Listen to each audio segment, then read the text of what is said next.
Good evening, ladies and gentlemen. Welcome to the south-afrifur podcast. You're listening to myself, Ivik Wolf here, coming at you pre-recorded from the studio that we have in our own rooms everywhere.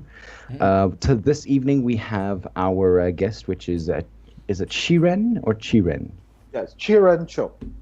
Chi-Ren Choong Just call me from Malaysia. Chi. Chi. Okay. Yeah. Okay. All the way from Malaysia. Whereabouts in Malaysia? I'm from an island called Penang. Penang. Okay. Yes. And you're an animator for writer for Rimba Racers, Yes. as well as Yes. voice actor. Yes. I did both, Right. which is great because you get to write yourself the best lines. Uh-huh. I can imagine. And I mean, you play the sage character, that being Sunny.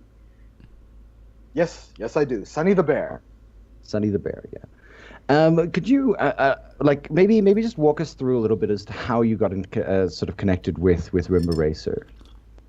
Oh, sure, no problem. I was sort of like working on an animated project called Saladin the Animated Series. I was one of the writers, and I was a co-director of the project, and I was on that. I mean, we were on that for years, just trying to get it done. I think we ended up doing 2 seasons of that show. And then while I was working on that show, one of my storyboard artists, this girl named Mel, she had sort of started an animation company, I think, with her husband, and they were working on Rimba Racer. So I met her through working on Saladin, and she and her husband, I would meet up with them occasionally, and they sort of told me about the show and asked me if I'd be interested on working on it. And then Saladin came to an end, and I was at this sort of it was a odd point when you're sort of like dedicated your life to a show. It comes to an end, and you're sort of exhausted because writing and directing a show, it's sort of insane. It's something that no human being should do because it's sort of like the best way I can describe it is, have you ever had that experience where you're on a job and you realize, oh, in order to do this work, I have to work a little bit extra, or I'm going to have to pull a nighter in order to finish this. Writing and directing a show, it's sort of the idea being at certain points you realize that even if I worked 7 days a week and I did not sleep, I can't meet my deadline. Because it's just trying to do both it's almost impossible. So you're really burnt out by the end of it. It's sort of like, I think one of the best descriptions I've heard of doing television is like, it's like laying the tracks of a train while the train is barreling behind you, because you've got broadcast dates, you've got deadlines, and it's just trying to constantly meet them just burns you out. So So I'm sure other people have lives like that. But so so it got to the point when that finished, when you just want to do nothing for a while, and then after a while it's like, maybe start the bills are piling up, maybe it's time to get another job. Let's try this again. Came along. Yeah, let's try this again. So Rimba came along at the perfect time. It was sort of less of a commitment. It wasn't something that required me to sort of direct, and which really eats your time. They just needed a writer, which was perfect for me. So it sort of like allowed me to sort of get back into a creative groove. It was with people I really liked, who were really easy to work with. I mean, and so it was just the schedule was not nearly as tight, as crazy as before. So it was a really sort of like, it was a pleasure. It was a pleasure to work on that show. And in all fairness, I think I wrote the first season of the show, and I wrote a couple of episodes of the second season. Okay. So, I mean, with the writing of characters and things like that, obviously they're sort of based off of particular ideas.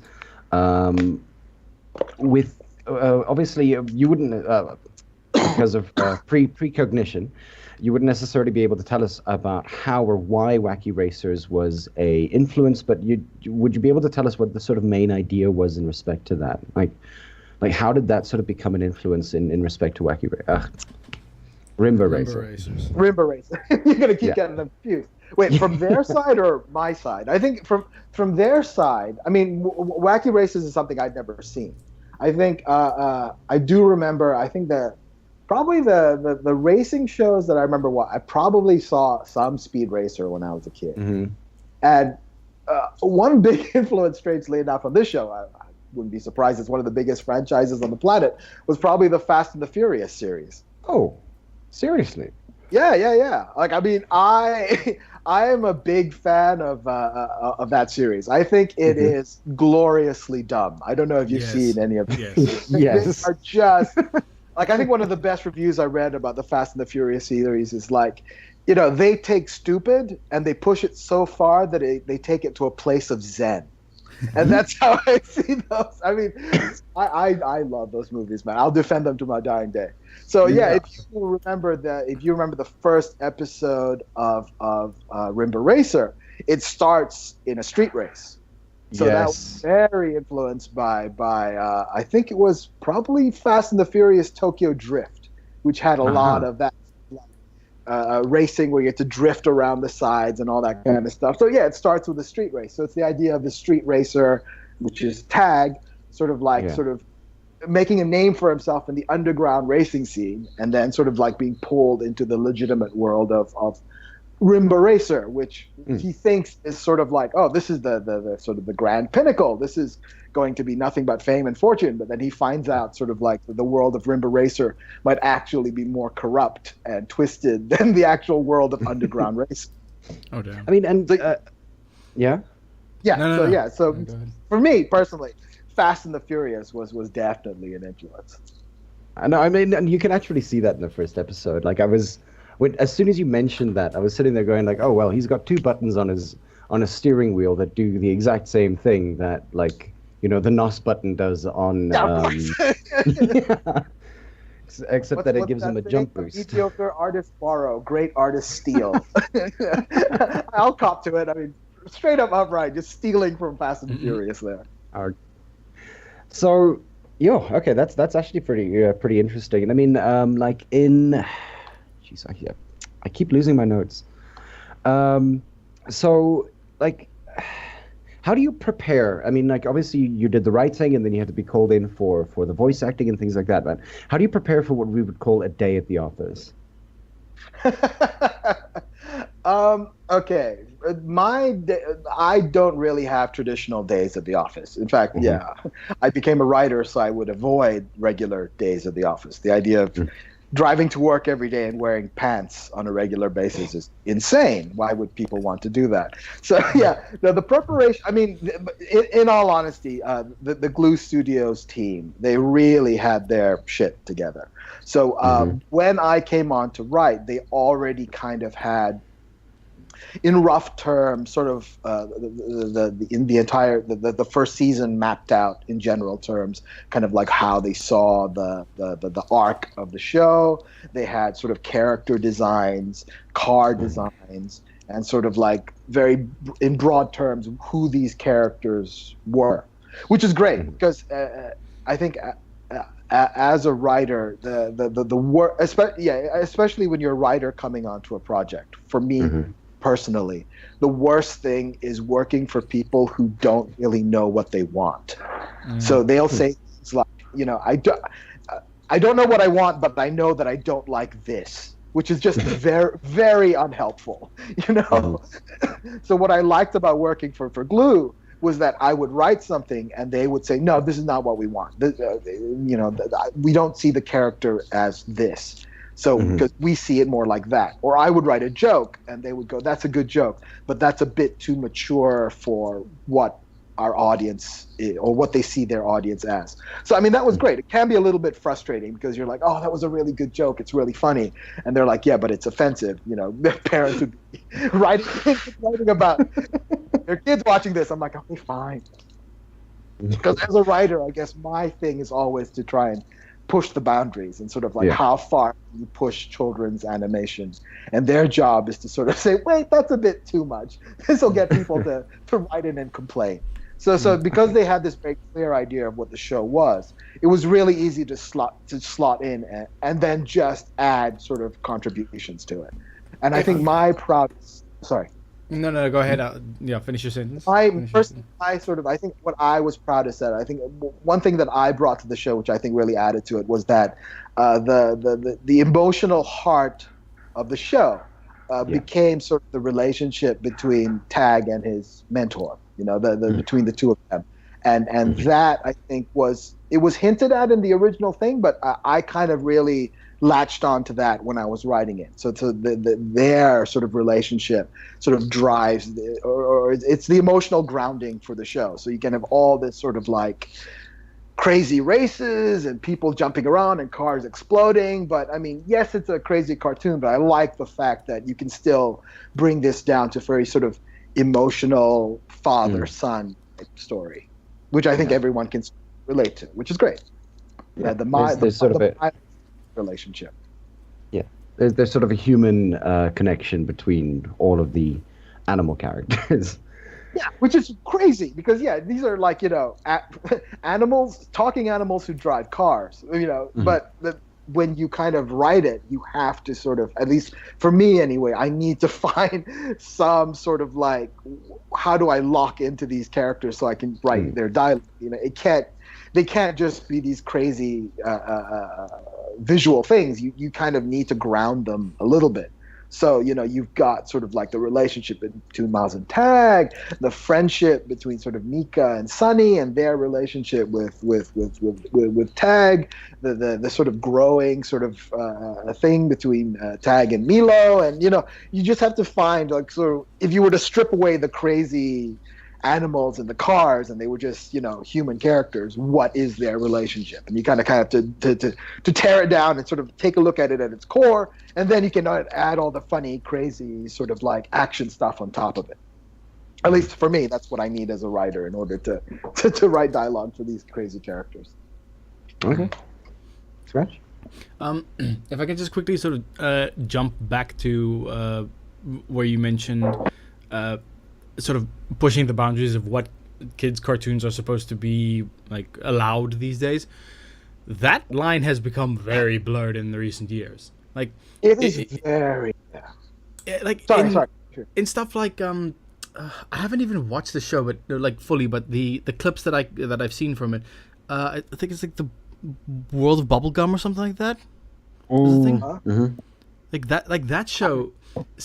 There's so much stuff in there that you can latch onto as an adult, like the fourth wall breaking stuff and the sort of passing mentions to sort of severe psychological disorders kind of thing. The fact that they can get away with that kind of stuff and still bill themselves as a kids show is remarkable.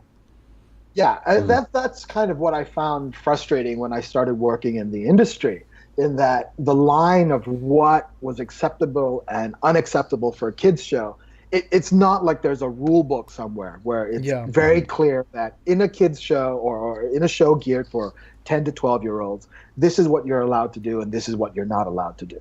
I mean, if that rule book existed, I think that would make my life or everybody's life a lot easier. But because that rule book doesn't exist, it's this constantly shifting line. So it kind of changes from year to year, and it changes on the sort of the zeitgeist of the industry. So all of a sudden, just out of nowhere, like all of a sudden you're hearing things like people are now interested in really promoting healthy living. So you cannot write a show where a character is eating junk food all the time because that goes against what they're trying to promote this year. I know a problem I had with Saladin, and this again, Saladin was kind of a very odd situation because we had Malaysia. We had never sort of done an animated show on that scale before that was meant to go internationally. None of us working on the job had ever done the positions that we held in that job. It was sort of like everyone was doing like one step up from what they normally had done in the past. So trying to learn on the fly as you're doing your show what becomes acceptable and unacceptable, and sort of what is acceptable, because this was a show that was meant for an Arab audience and a Western audience, and there is very little cross between those two things. So sort of that we would do an episode, so like an Arab audience would be absolutely fine with characters with swords fighting each other, but certain lines of dialogue, had to be changed in the Arabic version because you couldn't go through with that. Whereas in the West, having characters with swords fighting each other was just a no-no. There was just no way for them to allow that show on I think public TV air, free to air. Yeah, I think that the rules are like something like I don't know. Have you heard of a so-called like Samurai Jack? It's a samurai show, but if you notice, he's only fighting robots. There's never blood and guts. When he's swinging his sword, he's only fighting robots. And so this is kind of the stuff you learn later on. So we had characters, because our show was set in the 12th century. So, we have characters with swords fighting other characters with swords because that's what happened back then. Yeah. But, the sort of like broadcasters would be like, we can't show this on our channel. This is completely unacceptable. And they would kind of explain, like, if you notice when you have violence in kids shows, it's usually if you have a human character, they are punching or they are shooting a monster or a robot. It's very rare that you get human on human violence. So I mean, Dragon Ball Z. Yeah, unless it's sort of like not meant for a Western audience. It's a Japanese anime show. I mean, there's shit on Japanese anime that you can't even show in live action. You can only show on certain channels at night.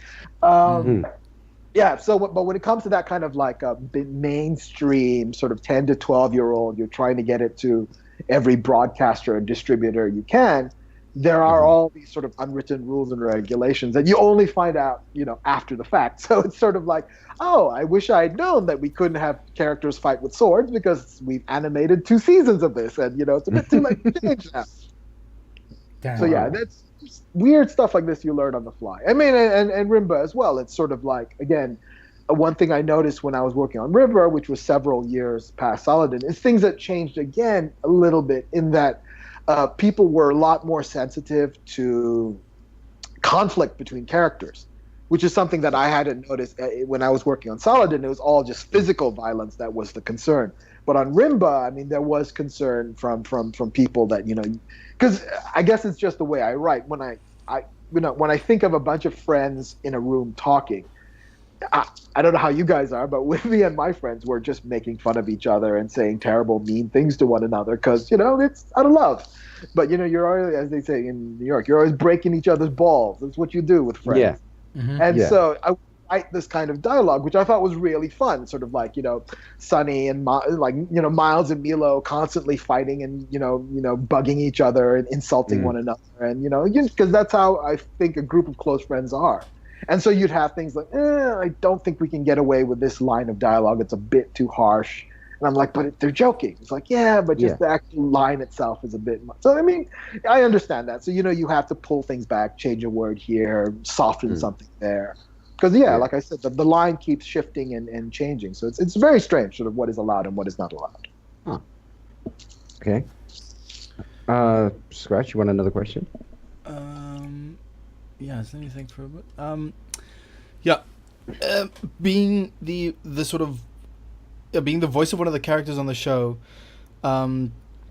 if someone was to try and get into voice acting, perhaps, do you have any tips for if you're trying to do that? Like, how do you get in the proper headspace to be to put yourself in the shoes of one of your characters that you can't even see, you can't emote for them properly, you just have to I mean, okay, this is one of the dirty little secrets from my past. Is I actually started as an actor. Like in high school, I got into the theater scene and I fell in love with acting. So acting was kind of what I started as. And it's kind of, I mean, I think that kind of helps because in theater, it's a very artificial setting. You're on this stage and people are sitting there and you can see their faces and they're watching you and you have to get into character and sort of like, pretend that they're not there and, just be with the other actor and listen and sort of like work with them.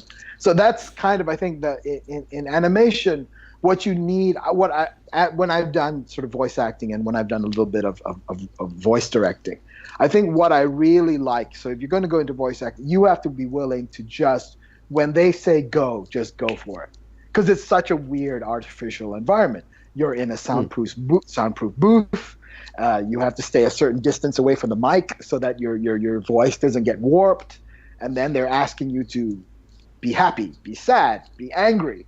and you have to be able to just deliver, and you cannot be self-conscious. You cannot think, oh man, I must look ridiculous. You have to just embrace that and just go for it. So yeah, that's what I tried when I'm voice acting. You have to lose that bone, that voice in your head that is telling you look like a fucking idiot right now. You're standing in a booth just yelling your head off, and you look so stupid. You have to like shut that voice down. You have to just go for it, and sort of like, because they'll say like, because you're not. It's not like you're recording like. It's not like all of you are in a room and you're recording it like a play. You're just recording line by line. So the advantage I had is because I had written the scripts, I knew what the story was. So I remembered, okay, I know what this line is. I know this is meant to be a funny line, like, a line like, man, I hate you. Whatever the context could be, it's a joke. The context could be serious, like you really hate this character. So I would remember what that was in the script, and so I could sort of give a little spin on it. And sometimes Jijo, who's in the recording booth, he kind of helps as well, because he kind of says, okay, I don't know if you remember this, but this is the scene where you guys are fighting and arguing. This is the line, like, oh yeah, that's right, and then you just go for it. So yeah, I think the important thing about voice acting is, if you have a bunch of different voices that you can do, like you can do accents, or you can change your voice and pitch, so you can do different kinds of accents and voices. That's very helpful. But mostly it's just, you've got to be able to just, when they say action, you just have to be able to go for it and just sort of like just act your little heart out, regardless of how stupid you feel. And it's crazy, man. Like some voice acting sessions get really intense, so because sometimes they have to turn off the air conditioning, because otherwise the mic is picking up the whirring of the aircon. So you're in this sort of like enclosed glass cage with the aircon off, screaming and yelling and throwing your arms around. So you really start getting sweating and getting really worked out by the end of the session. But it's fun. It's so much fun. Huh. I'm not necessarily sure, because I've been trying to find them, but have there been any sort of like blooper reels that you guys that I think Glue has released in respect to voice acting, like things that were particularly funny? I think they have shown me or told me that they've done some, but I doubt anyone will ever see them, because the blooper reels are like the ones they did of me. I think are, every time I mess up, it's usually I'm delivering the line, so like, tag, let me tell you, I want to, oh shit, I forgot it, fuck, god damn it, fuck. So it's them animating Sunny going, fuck. So I doubt those will ever be, hey kids, come see the blooper reel of your favorite Rimba Racer characters. So they'd have to animate the ones where we're messing up but not swearing our heads off, which tends to be what you do when you screw up your line. So, yeah. Scratch, do you have another question, or can I go for it? No, go for it. Got it. Okay. So, I mean, when it comes to sort of that entirety of like voice acting and everything like that, I mean, being part and parcel of, the character and the character becoming you in essence, and I know that's kind of some of the. I think for some people, I think this could have been one of the more difficult things to do. Is that how do you feel that is there like a particular episode that you found your character to click, that you finally sort of found that spark of who the character was and who you're portraying? Yeah, I mean, it's interesting in that I think because these things kind of happen in phases in a way, because you're kind of you're because animation, because it's so often it's spread out from the early pre-production discussions to the writing of the scripts to the acting of it. Months, sometimes a year can go in between. So it's not like it's one continuous experience. So you're kind of discovering things in layers in a way, because it's sort of animation. It starts off in just storyboards, and then it's motion animatics, and then you see like little computer renderings of the characters moving with facial expressions. So you're sort of like discovering the characters as you're going along. So for me, I think as a writer, it was one of the, I think maybe it was the third or the fourth episode. It was when the main character Tag was having sort of a crisis.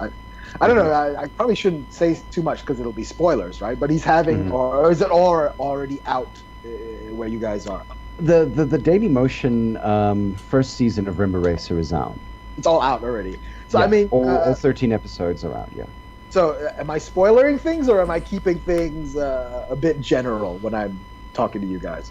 I think general is okay. If you want to spoil heavily on something, then maybe spoiler alert for it. Okay, I won't spoil people it. Do okay, need to so watch I'll keep it vague. So there's an episode where Tag, the main character, is having a crisis of some sort. I think this is actually 3 and 4, and it was writing Sunny's sort of reaction to it. It was nice because you start with my immediate reaction. Of course, he will make fun of him, but then I realized what was interesting was that as you're writing, you're discovering that Sunny's a lot nicer than I am as a person. So he's actually genuinely concerned about the character. And it was basically, that was my way. That was the click for me and Sunny, realizing that, okay, he's kind of like me, but he's a lot nicer than I am. So that's kind of how I wrote him from that point. The sort of nicer, gentler version of me as a person. Yeah. Take out that knee-jerk dickishness that comes with like poking fun at friends, and then go to the concern step. Yes. So take out the initial dickishness, and that's Sunny. So then that was that, and then I think from a sort of like a watching the episodes, there's sort of like a very traumatic event that happens to Sunny sort of later in the season, and I was actually quite surprised at how emotional I found that moment in the final animation, because I think when you're writing it, you think this could be cool. And then when you see how the animator sort of approached it, and sort of like you see how the characters are reacting to it, it turned out to be a lot more emotional than I thought it would be. And I'm like, wow, so this character really, I think it does resonate in a way, which was quite cool. Like, I don't know how you felt because you've seen the whole season, but I thought that was it was surprising in a show that was sort of like fun and light. It was a surprisingly dark, sort of emotional moment that I thought landed quite well. Yeah, no, definitely, and I can agree with you completely on that. It's just that was pretty dark, actually. If I have to think about it, there are points that, and that's again that goes back to when I was saying about pushing the boundary. In that sort of like, because I liked building to that moment, and then the question being that, can you really take things that far? Like, I think the version in the script is a lot darker than what they actually ended up did in the final animation. Like the version in the script it's quite violent and quite terrible, and so they were like, "There's no way we can do this." I mean, at the end of the day, I mean, like, there's a point, especially with Tag somewhere in the season, where he has to also sort of face the ghosts of his past, and that entire sort of like interaction. I think and when it does come to the writing of this, like, there was a large amount of nuance that was placed into it that I think, I mean, I do believe that one does kind of need to watch it at least twice to be able to sort of get exactly everything that's going on. I mean, like, you can have sort of that passerby all 13 in like one day kind of thing, all 13 episodes of the first season, and go like, oh, well, this is sort of stock standard when it comes to this kind of genre. But if you watch it a second time round, you begin to understand the characters just that little bit better.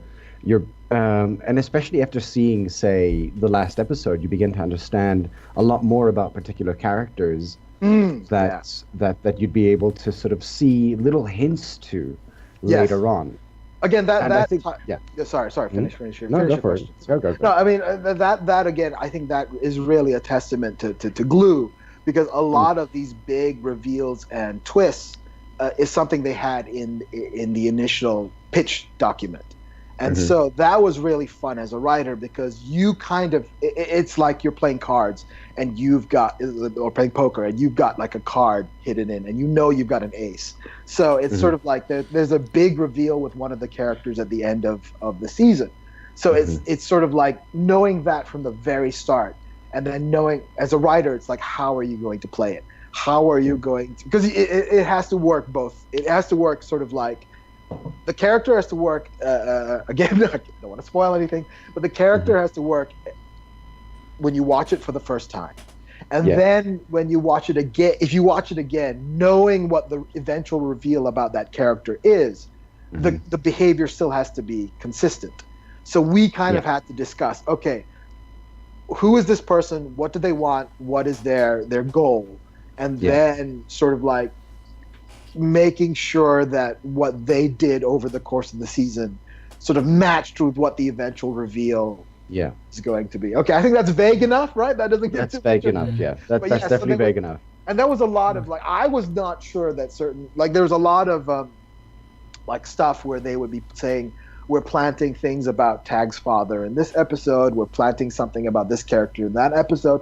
And there was a part of me that was like, is it going to work? Like, is an audience going to pick up on any of this, or is it just going to go over their head? So, I mean, I'm glad that you think it's a show that rewards you on second viewing, because it was kind of nice to sort of like, to realize you've got this big secret and sort of keeping that under for the whole season and then revealing it at the end and going, aha!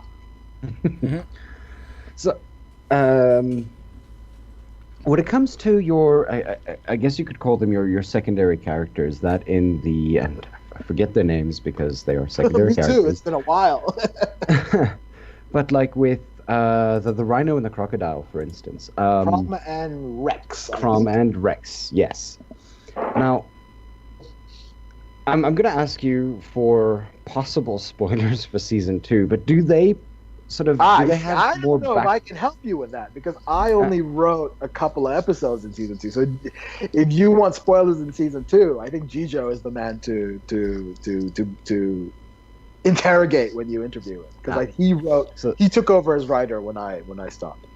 But that'll be next week, which is awesome, because then I can ask all these questions. Yay.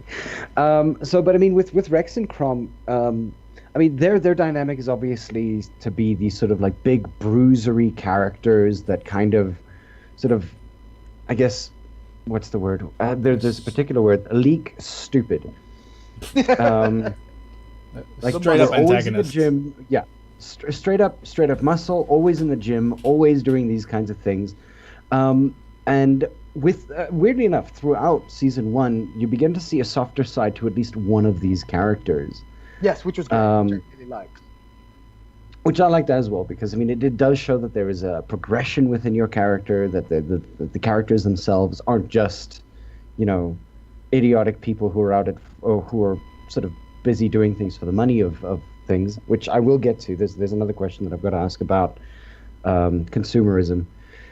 But as characters, as characters, like, I mean, their initial sort of representation to us through the first half of the season, and then sort of like a little bit of character movement. Is there in the second season? Is there a bit of like more expansion on who they are and how they are? Is there a way to do that, or are we going to be sort of looking at characters that are sort of, I guess, pigeonholed in respect to their particular propensities for very large weights?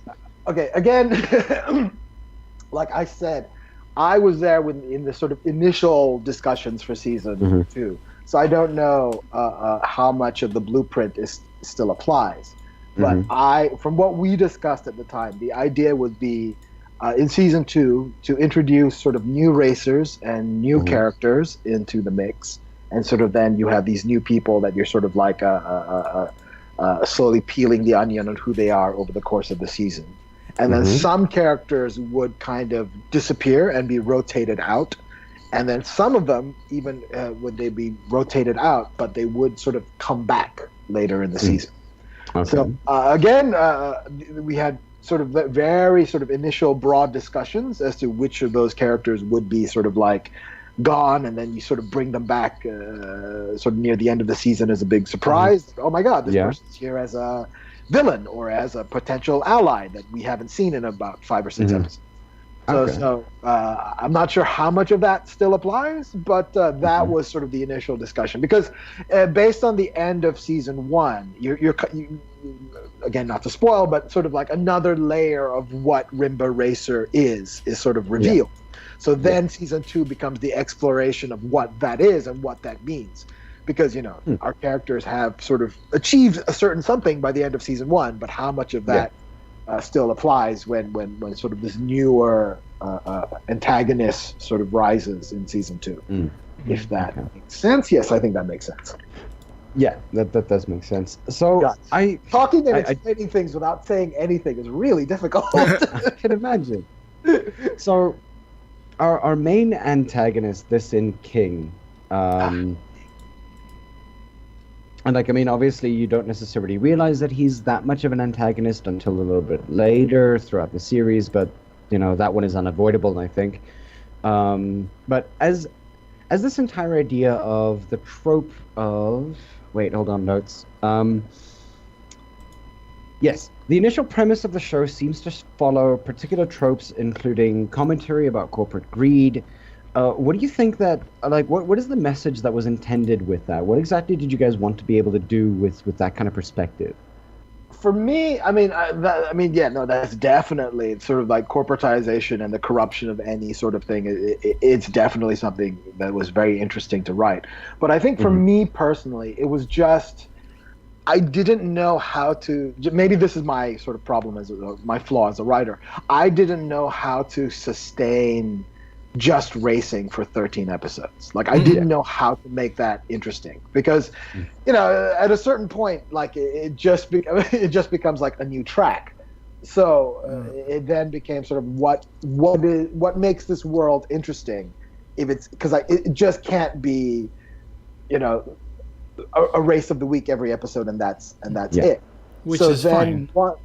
Which is fine, but I didn't know how to write. I didn't know how to write that. I didn't know how to maintain these characters if there wasn't sort of something deeper to the story, or just not deeper. I don't want to make it seem like the racing is crap and it's not important. But it's that idea that you kind of need that balance. Like if you're going to have, since you can't have half an hour of them just on the racetrack, which I think maybe one episode we did do that. So when they are off the racetrack, you have to, what happens then? What is the story drive when they're not racing? And just, if you watch the news, if you watch sports, a lot of what comes part and parcel with sports is the commercialization of it. It's sort of like, what is it?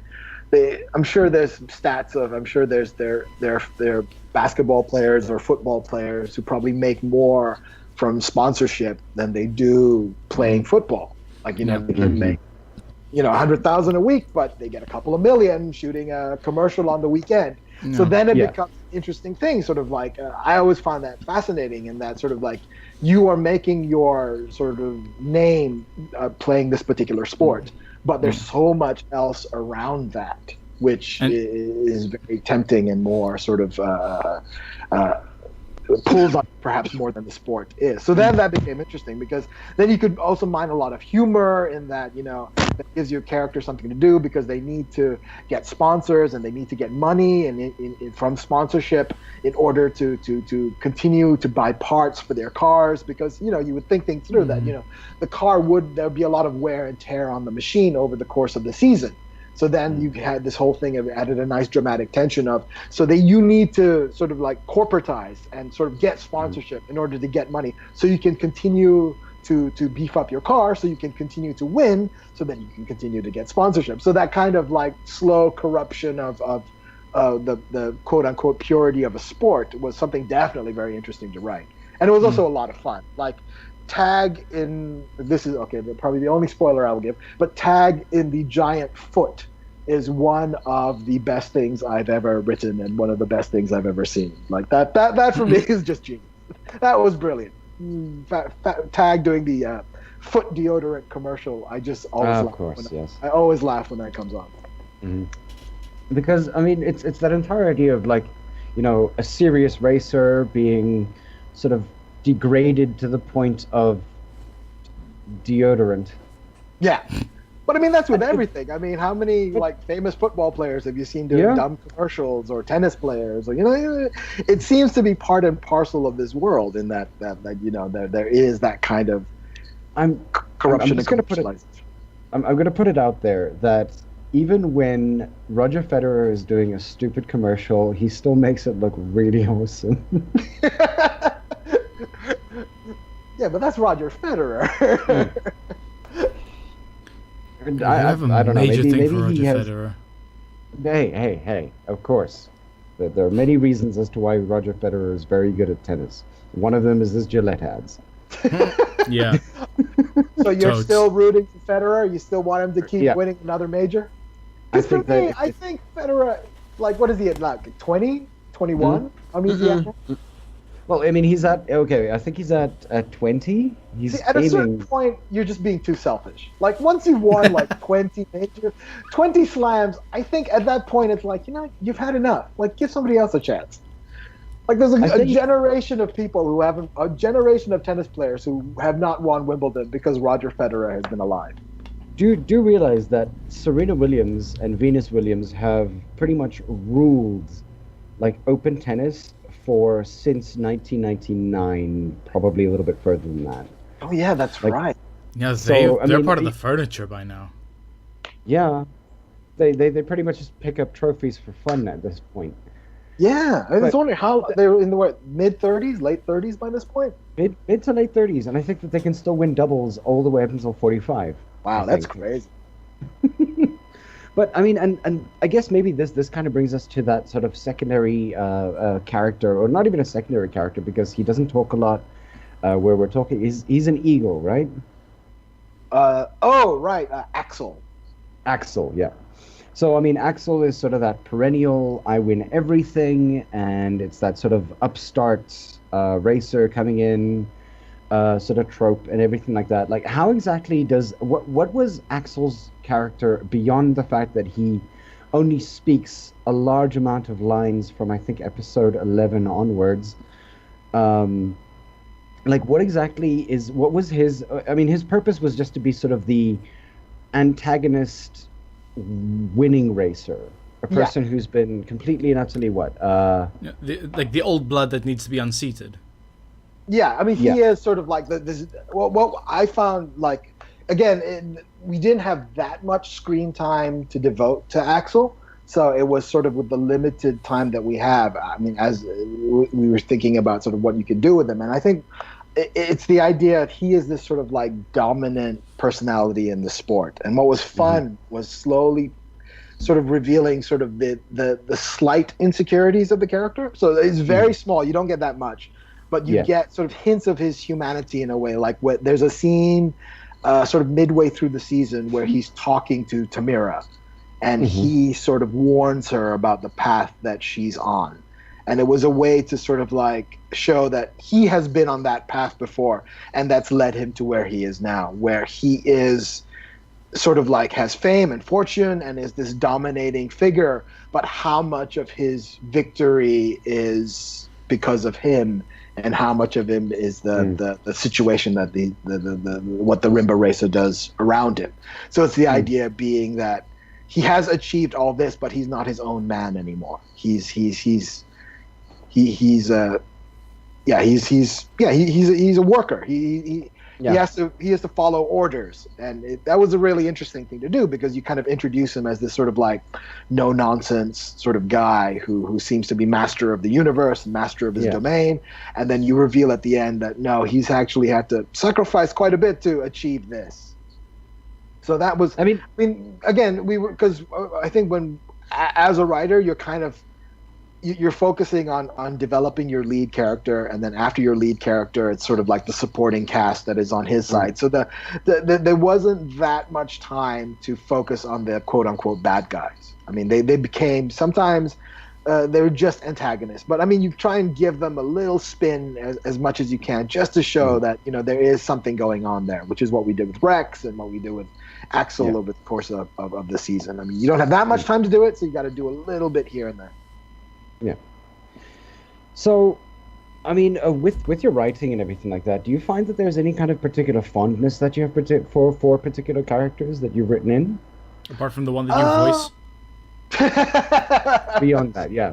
Yeah, honestly, the for me, like, okay, the fun, it's sort of like characters that you have fun just writing them, and it's sort of also what's fun about writing multiple episodes is that you can have sort of like characters who haven't interacted together that much, and then you throw them in the room together, and because the story needs to have them talk to each other, and then you realize, oh wow, they're really fun to write. Like the two of them play off each other really well, which is weird because as a writer, it's just words on page, so you would think that it's not that, but you kind of almost see it in your head. So yeah, I always kind of like I like the humor of sort of like a sort of like fast talking character with a character who doesn't say that much. I always find that quite amusing. So Tag and Tamira is always fun to write. I wrote a scene once with Sunny dealing with Torres, and that was always fun. Torres, who just is not impressed by anything or anyone or any of them. So any interaction she has with anyone, she's kind of this intimidating force to anyone she's talking with. That's a lot of fun to write.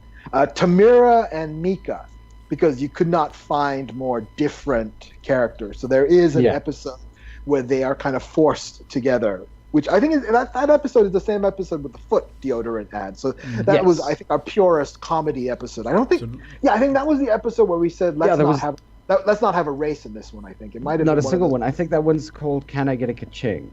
Yeah, so that one was just like behind the scenes. So I mean, as a writer, I love dialogue. So I mean, it's fun to write an action scene, but you enjoy more like characters talking and laughing because like action scenes is more for the animators. Like Mika and Tamira bouncing off of like bubbly versus brooding kind of. Yeah, that's just so much fun to write. I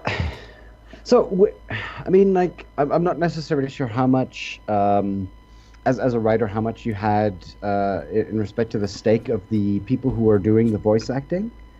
How exactly how did you guys begin to choose the voice actors that you guys had, especially now for the English version? Oh, that one I did. I think for us, the English version was what we recorded first. I think primarily it was done with the English version, and then I think the Malay versions or whatever other language were dubbed later, if I'm not mistaken. I'm not that familiar on it because, again, when it comes to the voice recording, I'm more of a voice actor. So, I mean, I do a little bit of like, on the day when I'm there, I'll poke my nose in and go, hey, can I come into the recording sessions and listen to the other actors? But mostly I'm just there as an actor. So, I mean, I didn't have much say in choosing the voice actors. I think because of my experiences on Saladin, I might have recommended a few actors to Glue Studios. But as far as the actual choosing an audition period and choosing people, I mean, I had nothing to do with that. Okay.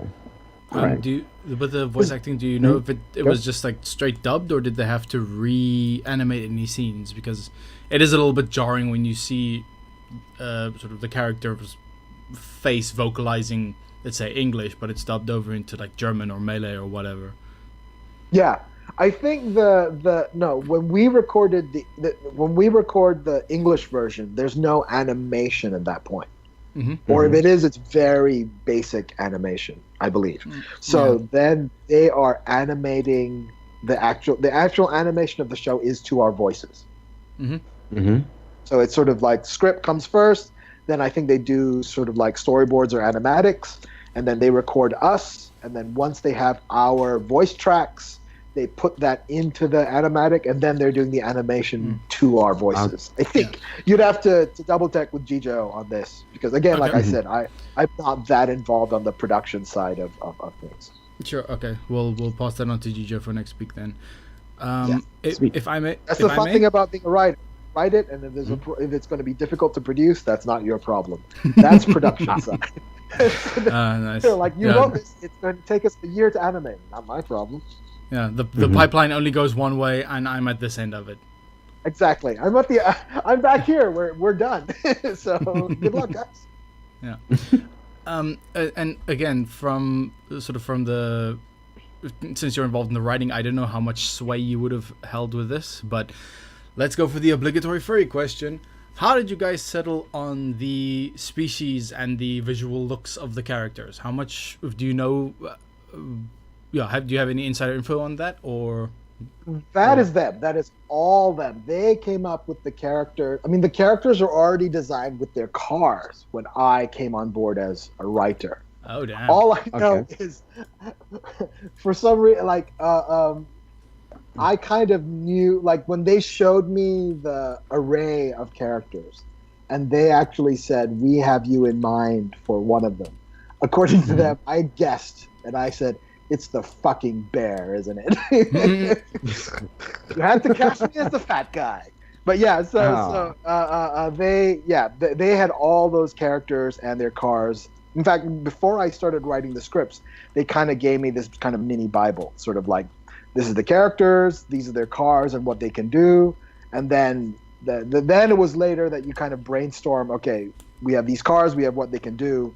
What are the different racetracks that we can put them in? And I think what was cool about that, Glue Studios, is they kind of brainstormed like 10 to 13 racetracks. And then I would pick and choose, which was fun because then you get to think, okay, this episode, it's kind of like a darker sort of episode. So then you want the location that they're racing in to kind of emotionally match what the characters are going through. So you kind of just picking and choosing from what Glue Studios gives you. And you're saying, okay, I want this dark jungle race to be in this episode and this fun beach race to be on that episode. So you're kind of matching the look and feel of the track with what the emotional stakes of the episode are. But as far as design and all that, these guys had it done like way before I came on board. Huh. Nice. Okay. Huh. I'd like to find this out maybe next week from Jijo when he or she. Talk to him. He has been in this project a lot. He's like much more involved in this than I am. I feel bad that you guys are interviewing me. Like, I'm just like a very, very small cog in this Rimba Racer machine, so I can't answer most of your questions. Well, I mean, the thing is that you've been doing a stellar job so far. Oh, thank you. Who back to notes? So, I mean, obviously, one of the reasons why we are interviewing you is particularly because Rimba came to us in respect to screening at least their first season at our convention, and I'm pretty sure that they've done this to other people as well. I think we're probably, I'm wondering whether we're not maybe the first group of people who came back and said, hey, look, we also run a podcast. Would it be okay if we asked some of your people to come on? But, like, when it came to that entire idea of demographics and things like that, and I mean, I'm not sure how much you know about furries, but I know nothing about furries. What are furries? Oh, well, furries are pretty much what you would call, if you look at your particular characters on Rimba Racers, for instance, like with their particular sort of like emotional proclivities, anything that they do, how they sort of work with one another and things like that. Imagine that there is Imagine there is a group of people who want to, in essence, emulate that in their sort of day-to-day. Oh, so like it's like cosplay kind of thing. Yeah, pretty much cosplay, but extra. Yeah. Okay. So, I mean, I guess maybe we should be asking Joe this, but like again, like some of the things that that I've noticed is that.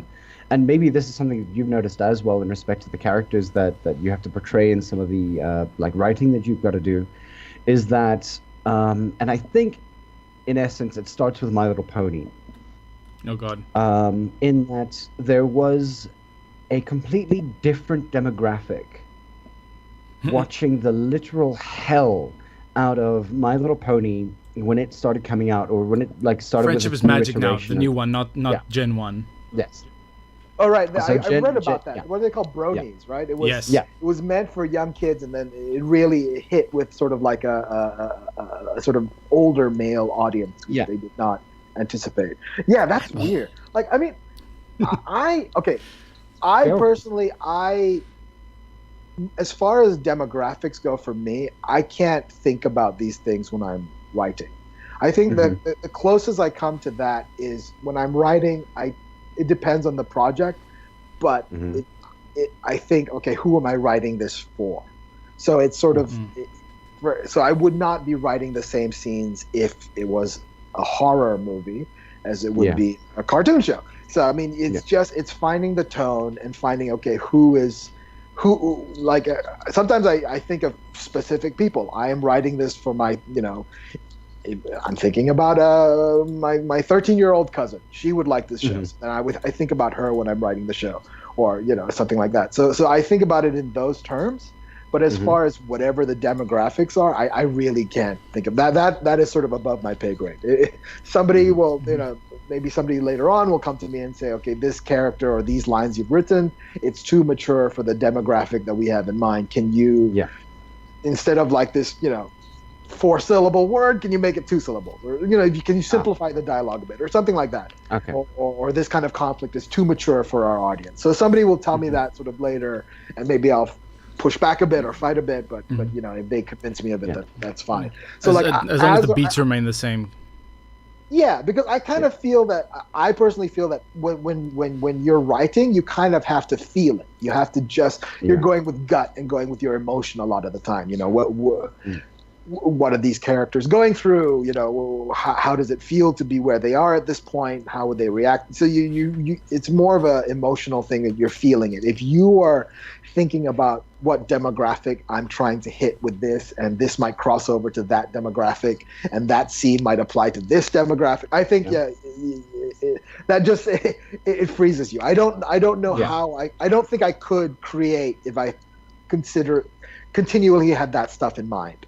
So for me, it's sort of like you make it, and then hopefully, if you're lucky, there is a large enough group of people who connect to it that they allow you to do more of it. But that's the best you can do. Like I used to work in development for a film production company, and it's a lot of the time I feel that the financial side of the entertainment industry, they kind of want sort of a guaranteed success, like it's a math problem, like it's a formula. Like you have X actor plus Y story with this tone, which is very popular in the last 5 years, you are guaranteed a hit. And I really don't think that's possible, because if there was a guaranteed way to ensure hits, there would be no flops. But when Tom Cruise tried to do The Mummy, the audience went, "No, we have no interest in this, and we don't want to see it." So I think at the end of the day, you cannot be it can't be sort of like a math formula that guarantees success. You do your due diligence, you do the best you can as to sort of like I think Glue, I think did a really good job of like figuring out like this is a commercial concept. This is an IP that has commercial potential. And then from that point it's creative. It's just what are the characters? Do I love these characters? Why do I love these characters? What is the story that makes me love these characters more? And that was from that point on, that was most of our discussions. It was all about sort of the because it was great because they are on the production side for so long. The characters become really real for animators. They will talk about Sunny and Tag and Miles like they're real people, because you kind of are exposed to them day after day after day. So it's great when you're talking and you're discussing just character stuff. You're discussing emotional stuff, and that's how you kind of like putting your story together.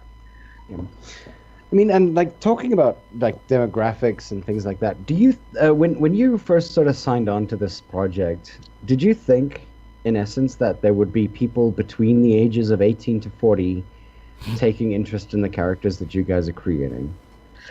Yeah, because I think because I had worked in animation, so by that point I'd been working in animation for like 5-6 years. So the people you work with in the animation industry, especially in the previous job, they're people who really liked cartoons, and they kind of got me into cartoons again, because I had not really seen that many cartoons since I was a kid. Maybe I was snobby. It was like, no, I watch art film, the news, theater, the news. I don't watch these children's animation. Pablum animation. Yeah, but then being exposed to really good animated shows, and for me it was like, yeah, of course.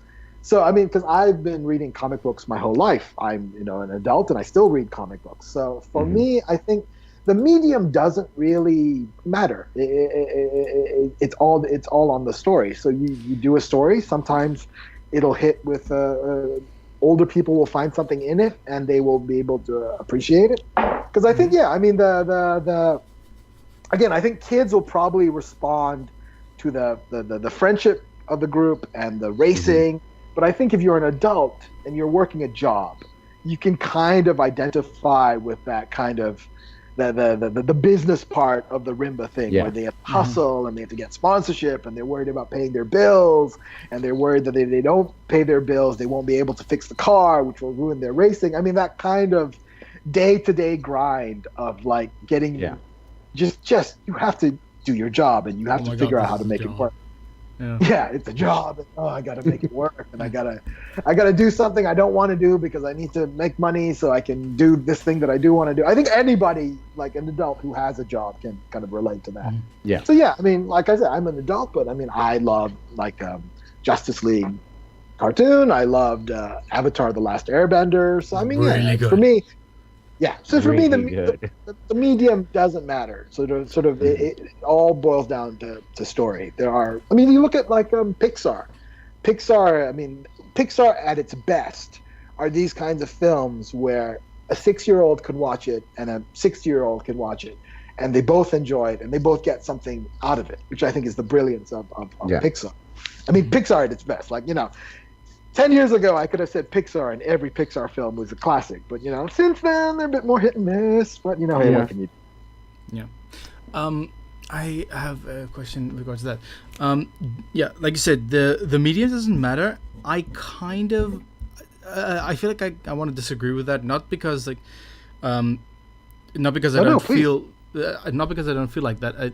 It's more a case of, it feels to me that the medium that something is represented in, because it is that medium, will very quickly might quickly put people off of watching something or playing something because it is a video game or because it is a piece of animation.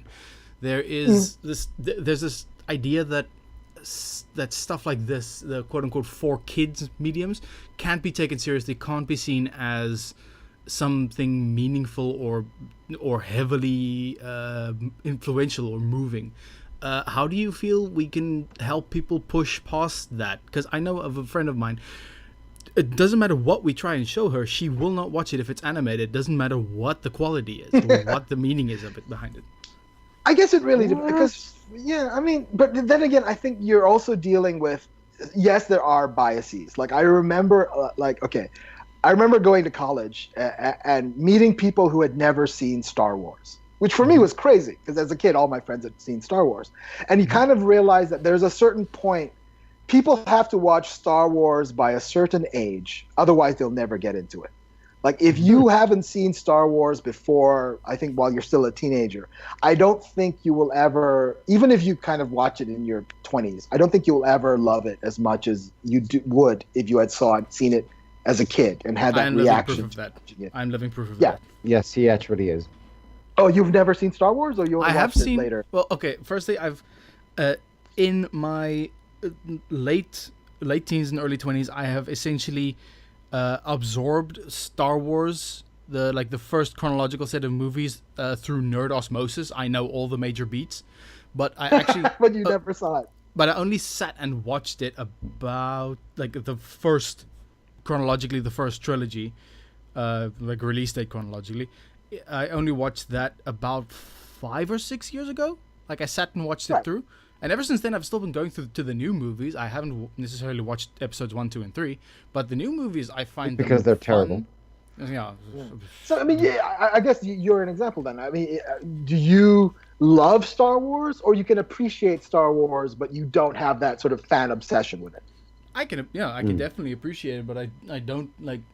I don't squeal on my seat when I see Vader on screen or something like that. Right, exactly. And I think it's because, I mean, a lot of it is taste, because I think your taste is, for example, because I saw Star Wars when that was the first movie I remember my parents getting the.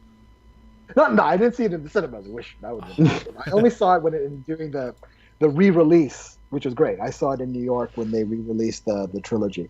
But yeah, so if you watch it as a kid, I think you have this love of it, and you carry that with you, and you're willing to forgive the not so good movies that came after, because it's something that really affected you as a kid. And I think a lot of that is taste. So, for example, with me personally, I have a problem with Japanese anime.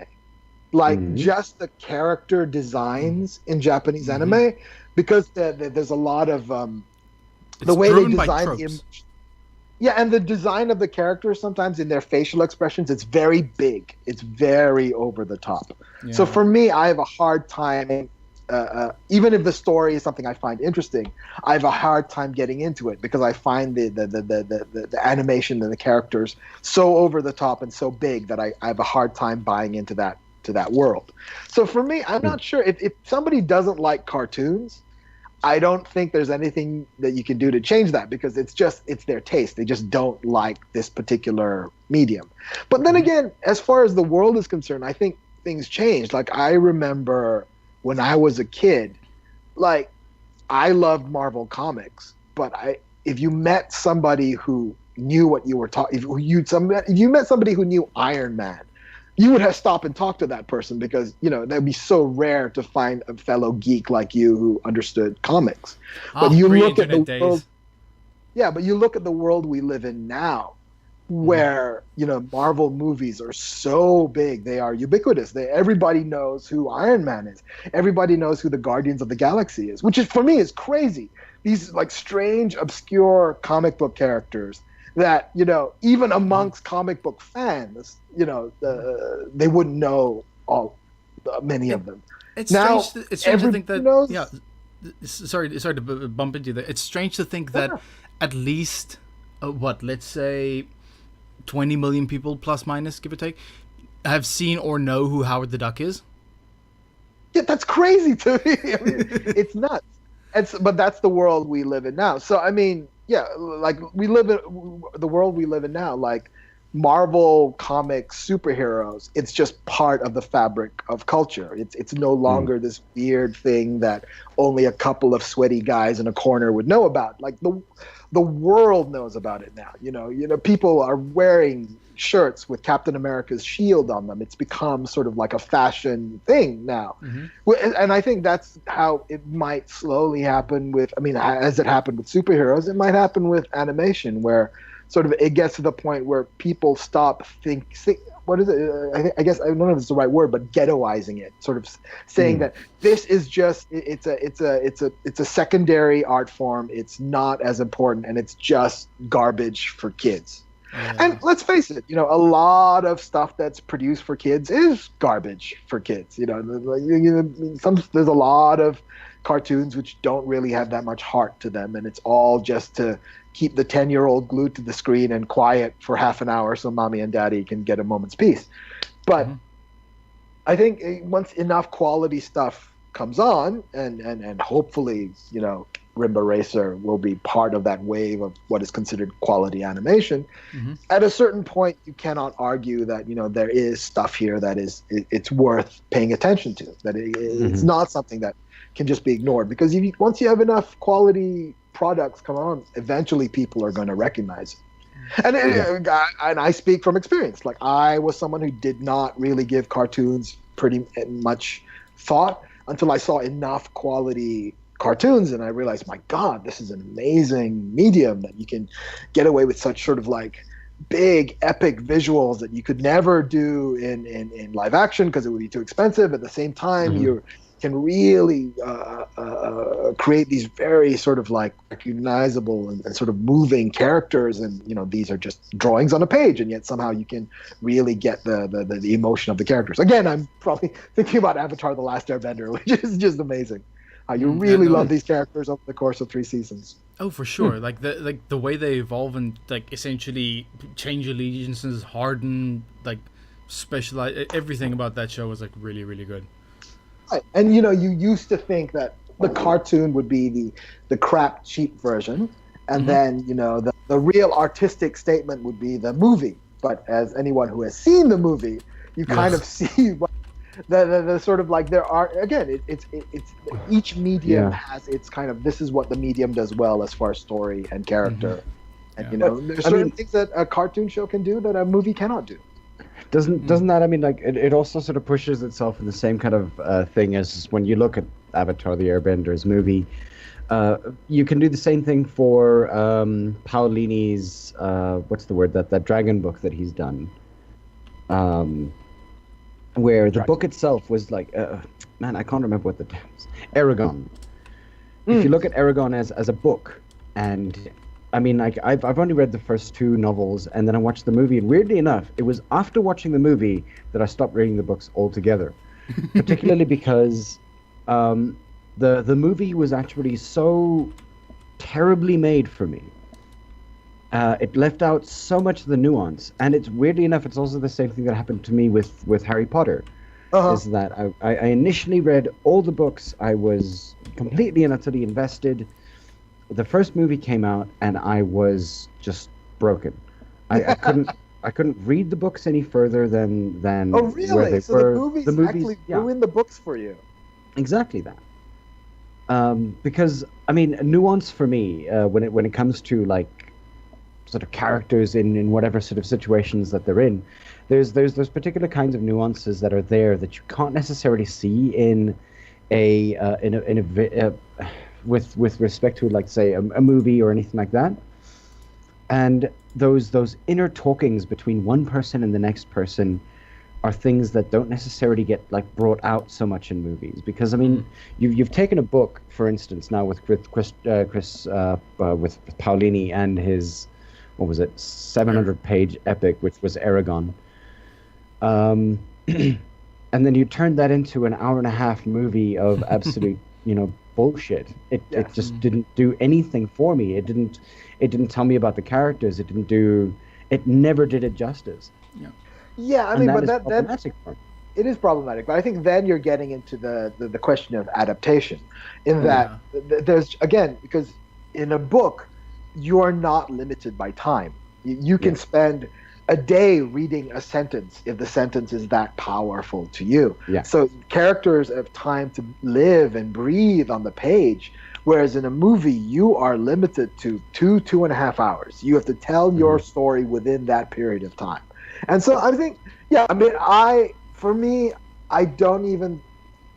guess in my head I separate the Harry Potter adaptations, the films, from the books. They're almost two separate things to me. Because I love the books, but I understand that, for a movie you cannot put all the nuance and you cannot put all the story. I mean, each book takes place over the course of a year. I mean, each book is a school year, right?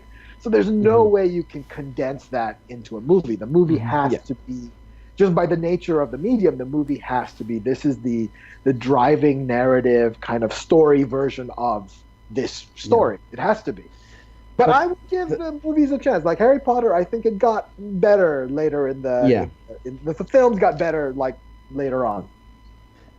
The question is always going to be is that, like, what they do with Lord of the Rings versus the books, for instance, and now Lord of the Rings, we all know, is never really the most it's not the most condensed version of anything. And honestly, you can pretty much, if you look at the entirety of the Lord of the Rings, like, trilogy in and of itself, you can take at least 400 pages out of that book and still have a relatively good book to sort of base itself around. But it's because you know what the premise is. You know exactly what Tolkien was attempting to do with all of these random, 4 to 5 page descriptions of particular areas. In essence, it was like beginning to set the scene for a D&D fight. You know. Yes, wouldn't Tolkien like he'd stop the story and you get like a page of Elvish singing, right? Yeah. But I mean, sort of. Here's the thing with the Lord of the Rings adaptations. I think, the movie adaptations obviously had the like standard cut and the director's cut, which was like enormously long in and of themselves, the director's cuts. And then they saw that series printed money, and they made a 3-part movie series out of one book. The Hobbit. Out of one book that is like half the length of one of the other books. Yes. Yeah. Yes. So there's a difference between wanting to like adapt the story for a larger audience, and then there's the quasi obvious money grab, which I think the Hobbit series was. Yeah, I mean, I don't know how much. I mean, because I think part of it is a money grab, but I think part of it is also who. Once you've done the Lord of the Rings, who is going to say no to Peter Jackson? Like, I mean, the same thing kind of almost happens with the Harry Potter books. Once they got really famous, they got thicker and thicker and thicker. And you think about it, like, which editor is going to tell J.K. Rowling, who's sort of the biggest author on the planet by this point, this book is too long. You have to cut down this line. You have to cut down this scene. You have to trim this storyline out. Because I mean, I think you kind of, at a certain point, like, you know, editors don't have that much influence over the talent anymore when the talent get really big. So if Peter Jackson goes, I'm going to make 3 movies, who is going to go, hey, dude, you know, for the good of the story, I think you better keep it to 1 or keep it to 2. Yeah. But then, I mean, as I don't want to say as many, but I think for every, like, say 6 or 7 bad adaptations, there is occasionally the one good one that slips through. Oh no, there are tons of great ones. But I don't believe in this like adaptation of shit. No. Like Game of Thrones is like whatever. It's like my favorite show, and that's an adaptation. I love the Scott Silence Pilgrim movie. Of the Lambs. Scott Pilgrim was great. Silence of the Lambs. It's an old movie, but it's one of those like, for me, it's one of the almost like perfect adaptations of the book. Yeah. And that's like movie cornerstone 101. Yeah, that is like, you know, best picture winner kind of thing, best actor winner. I'm still sort of taken aback by not taken aback, like really impressed by that they shot the entire movie and scene for scene you do not see Anthony Hopkins blink once. Yeah. Like that adds to the craziness of Hannibal Lecter. And what's amazing is that, like, I think it was during that time when I realized how great Anthony Hopkins was as an actor, because after Silence of the Lambs, I think the next film I saw him in was Remains of the Day, which is, I don't know if you guys have seen that film. It was a much smaller film, but it's a completely different character, like as far away from Hannibal Lecter as you can get, and yet you completely believed him in that part. He plays like a repressed English butler in that movie, like just the exact opposite of Hannibal Lecter, and yet completely sort of embracing that role. Nice. Yeah. Okay. Like on the same topic, or back a little bit on that topic of the medium sort of putting people off and not being taken seriously.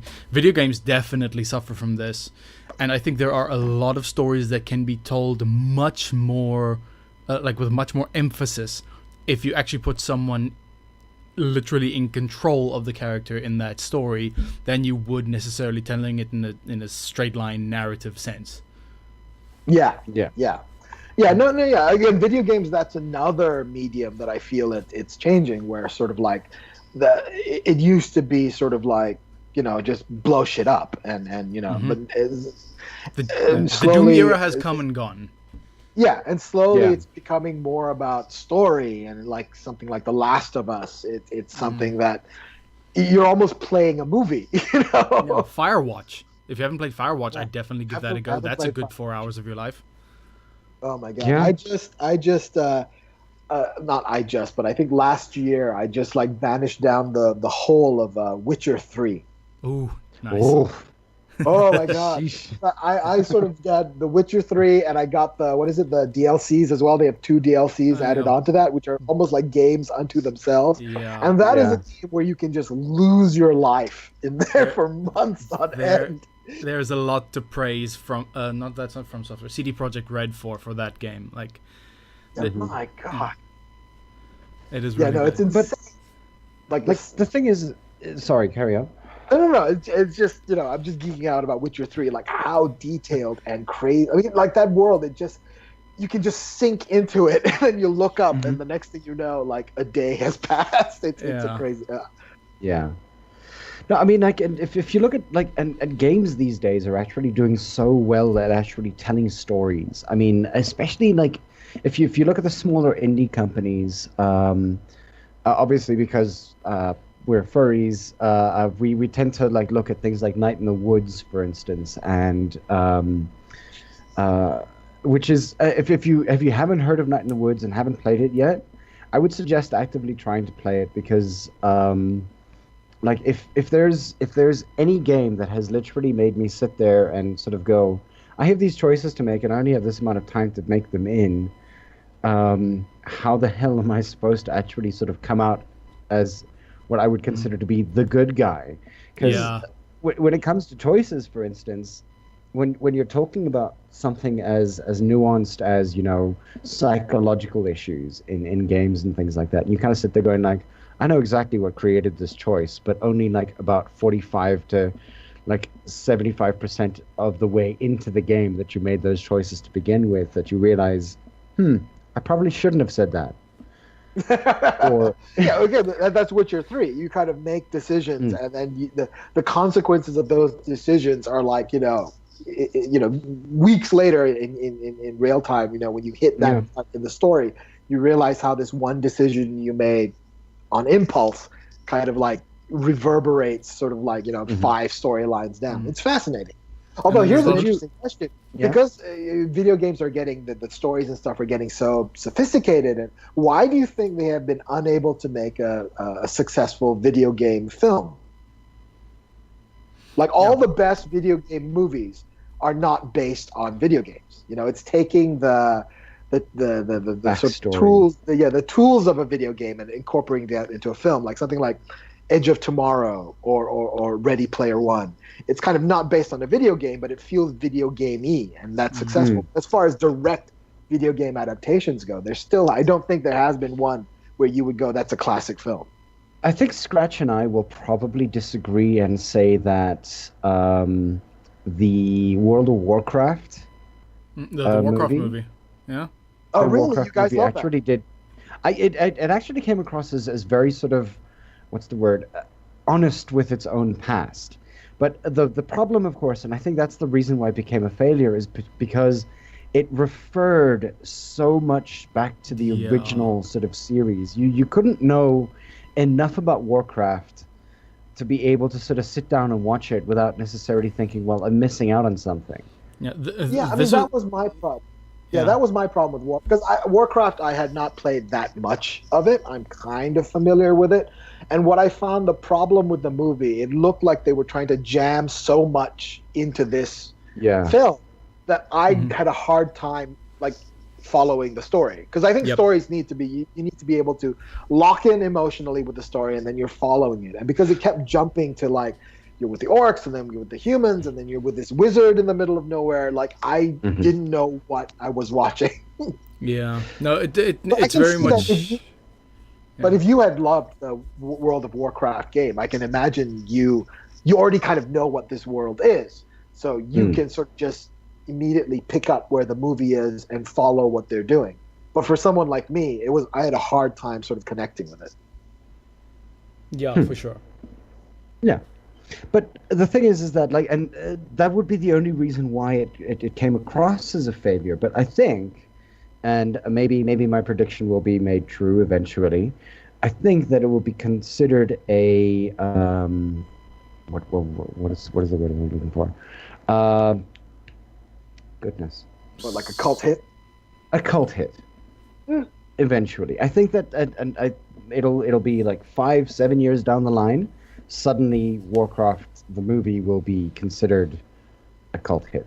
Maybe. I don't know. Maybe. See, my personal theory about this, and I don't know whether I'm right or not. I might be wrong, and maybe this is not original. Maybe 1,000 people have said it. It's the idea that because video games, you are meant to play it, you are meant to make decisions, so that the main characters in most video games are kind of thin because you are meant to be that main character. Mm-hmm. But when you transfer that thin character from a video game to a movie screen, all of a sudden that character doesn't have enough depth to them to maintain a 2-hour film. You look at, I mean, I haven't seen the new Tomb Raider film, but like I like playing the Tomb Raider games. But if you were to tell me like I don't think Lara Croft is that, has that much depth as a character, because she's not meant to. You're playing her as a character, so all she needs to do is be cool enough that you can jump around and shoot people. Yeah. But to the character like that, is there enough 3 dimensions to her, dimensionality to her, like when you make her a character in a movie, and now the audience is not playing her, the audience is just watching her. Is that character interesting enough to sustain a 2-hour film? It would be like turning Rimba Racers into a game. Which I think they've done, actually. Oh.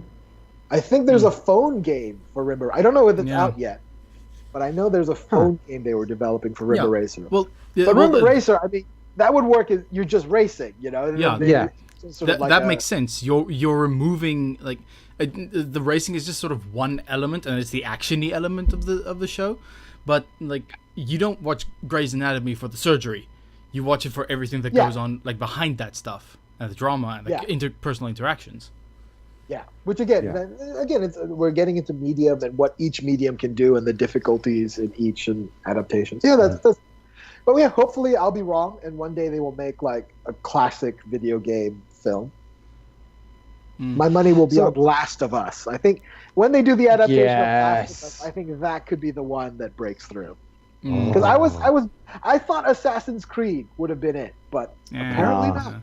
Nah. Also, if you want to see something that's also pretty decently story driven, like I said, Firewatch is really good. And then a lot of people, I haven't played it myself, but a lot of people are raving about Life is Strange. Life is Strange is great. Yeah. Okay, I'll write. I think I downloaded it, and I remember I was watching like 2 or 3 playthroughs of Life is Strange, and I downloaded it at one point. I think I have it on Steam. And the thing is that what's really, really bad is that because I've watched playthroughs of it, I kind of know what might happen, and I'm too afraid to actually try and create the same scenarios again. So are these sort of like big games very that can story take over driven your life, or are they very small story driven games? Because I'm a bit more. My problem is that I don't.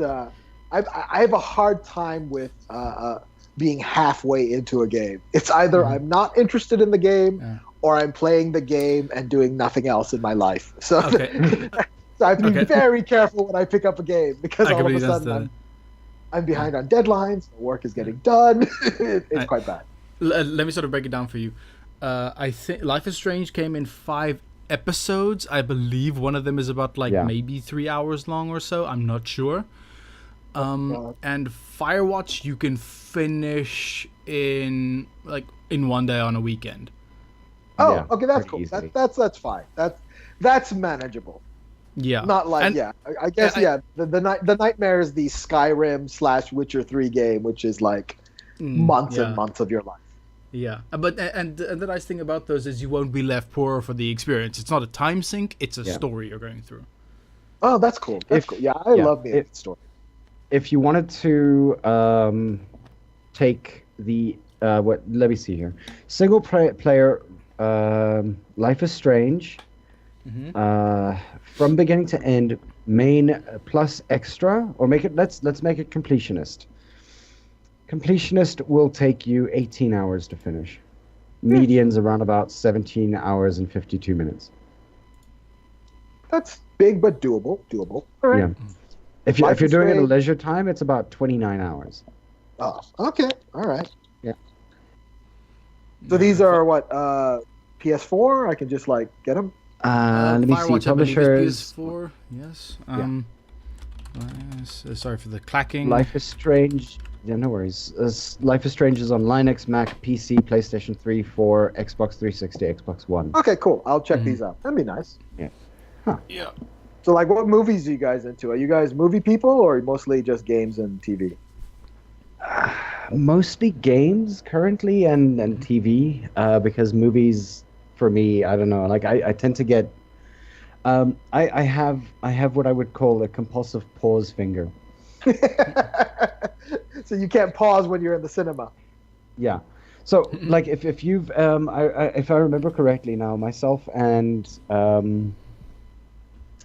a friend of mine, we were watching what was it? The Croods on the computer. Yeah. And so because I'd watched it before, I think twice even, I decided to take the time to randomly pause the movie every now and again. And every single time I paused, always was an animation problem. So this became more of a game to me than anything else. That and like, you know, randomly like pointing out plot holes and everything like that. I mean, my actual job is as an English lecturer. Okay. So understanding tropes and understanding particular sort of like situations the characters are put into, why they're put into those like positions, and everything like that. That's kind of my bread and butter. So when I pause, I take 15 minutes to explain why this is wrong.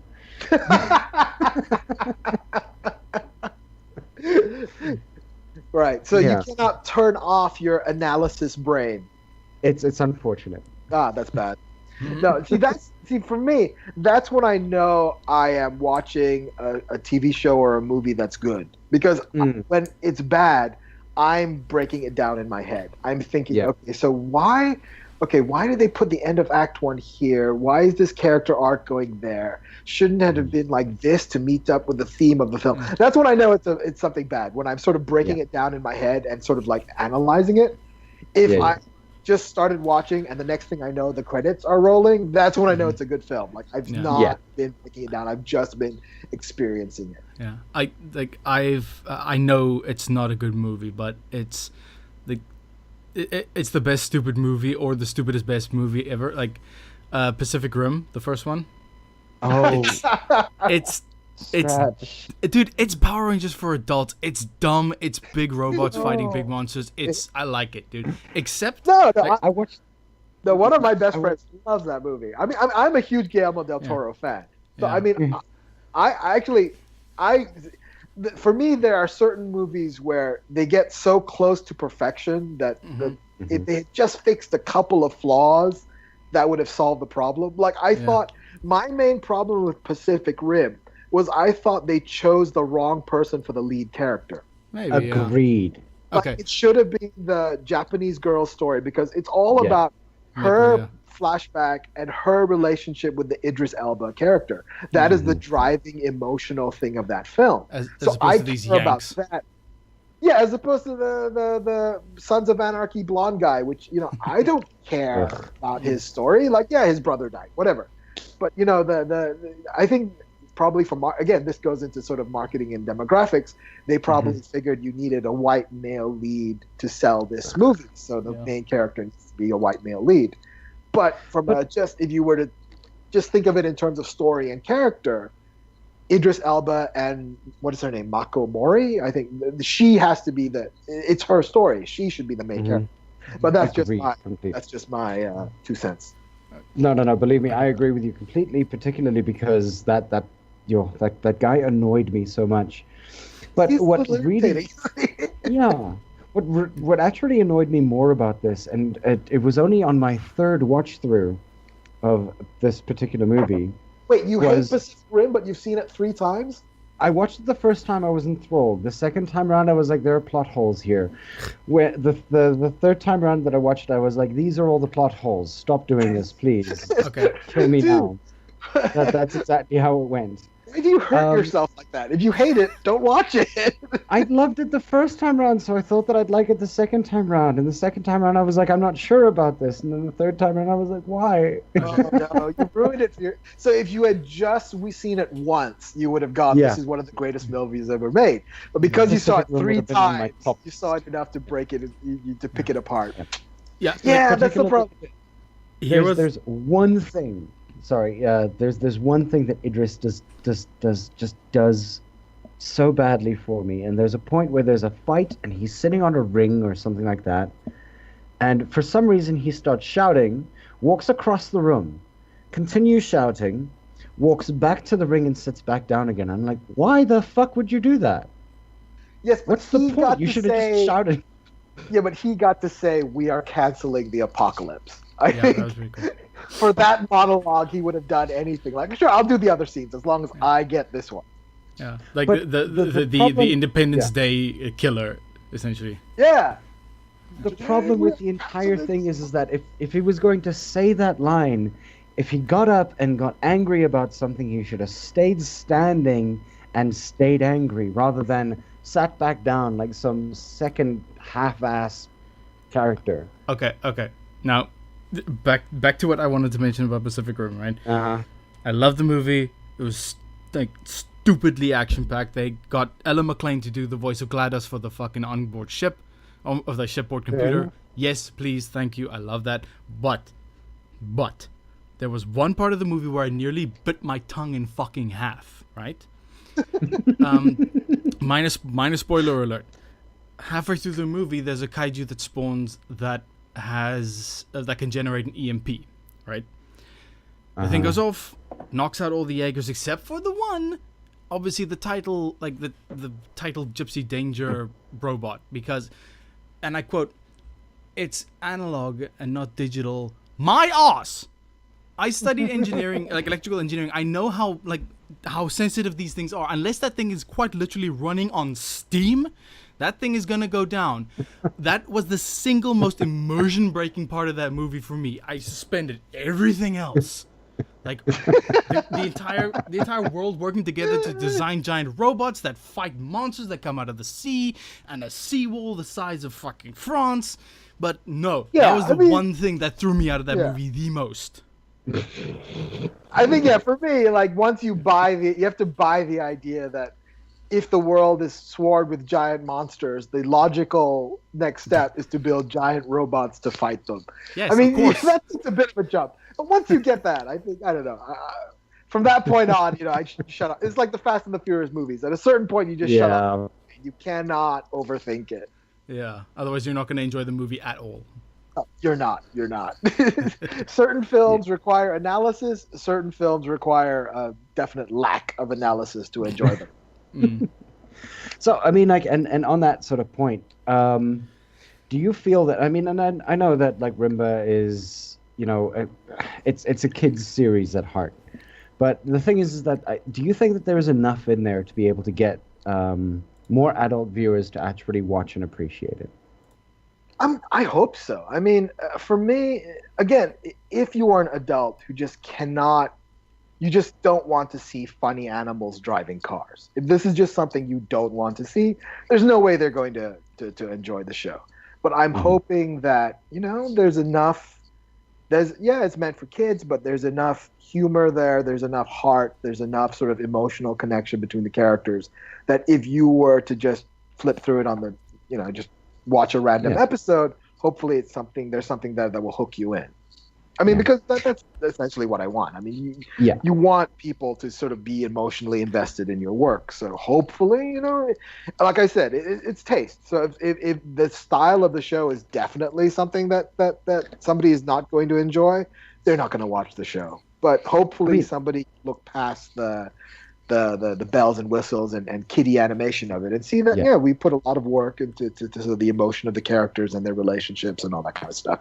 Yeah, because I mean, like, and maybe this will be my final note on this, is that, I mean, like, myself and my partner, we watched it, and the two of us are like late 20s to 30, and we watched it, we enjoyed it, and that was about what it was. That was exactly what it was. We perfectly sort of, like, we sat down and I was like, this is not going to be, My Little Pony or something, that has all of these weird nuances in them, for instance, that actually sort of aim at, the adult quotient, because that's what My Little Pony started doing after, say, season 2 or 3. Right. Is that they started calling out to, the demographics that they knew were watching, the 18 to 40-year-old demographic. Whereas with Rimba, there's an innocence to it that needs to be enjoyed exactly for what it is. And I mean, I watched Pacific Rim twice. I watched Rimba Racer twice, and I'm a lot happier with the way that Rimba Racer on the second time round is created, rather than watching Pacific Rim for the second time round. Wow, that's high praise. Thanks, man. Thanks. Yeah, I mean, also, I mean, this is for Rimba Racer. I mean, I think also a lot of it is, we made season 1 before, before episode 1 had been seen by anybody. All 13 episodes of season 1 had been made. So you were kind of making it in a vacuum, which is a lot of fun, because you don't have, people breathing down your neck saying, change this, do this, make this character more, this character less. You just, especially, the Glue Studios people, they were just going with their artistic gut and just sort of like making what they wanted to see. So I think there have been some adjustments in season 2 based on the feedback that they've gotten from season 1. So I'm not sure what changes are going to be made. I think there's less people in a room talking, which is something that I think my flaws as a writer is I love my characters just sitting in a room talking, which is not the most visually interesting thing to show sometimes. But so I think there have been, again, because I was not as involved in season 2, I think there are certain adjustments that they have made based on the feedback that they gotten from what people liked in season 1. So you might want to check with Gijo on that as to sort of how season 2 is going to change from season 1. Sweet, we'll definitely do that, I think. But I think you initially thought that we weren't going to go past an hour and a half, and we definitely have, I believe. Wow. Yeah. Sorry, guys. When you get me going, you couldn't pay me to shut up sometimes. Sorry about that. If I went on a bit too long. No. It's weirdly enough, I'm considering this as praise more than anything else, because you were the one who was initially skeptical. I know that I wasn't skeptical, because this is kind of how our podcasts go. We tend to run as far as everything goes to. But I mean, so just, as a final note, are there any other projects that you're working on currently? Is there anything that you want to plug about, what you're doing, where you're going to be within the next couple of years? Do you intend to go to Comic-Con or whatever? Where are you going to be?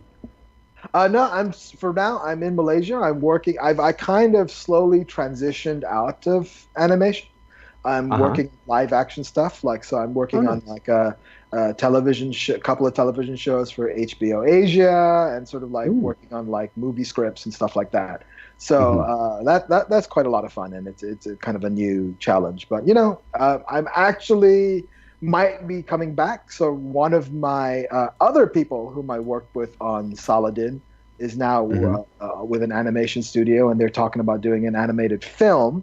So we're in the very early stages of developing that. So hopefully that will happen, and this will be my I get to dip my toe in cartoons once again. Oh, nice. Okay, that's really good to hear. Cool. All right. But it's been a pleasure talking to you. We really appreciate you taking out some time to talk to us about this. We're sorry for keeping you until 8 o'clock. No, my pleasure. Thanks, guys. I hope I wasn't too boring or didn't ramble on too. No, this is perfectly fantastic. Fine. Thanks a lot. Thanks really so much for being on. Thanks a lot. All right, guys. All right. Thanks so much. All right. Take care. Right, cheers. Bye. Cool. Bye. Cheers. Yeah. Bye. And to all our listeners, thank you guys for tuning in, and we shall see you again next week. Yes. Cheers. Cheers, guys.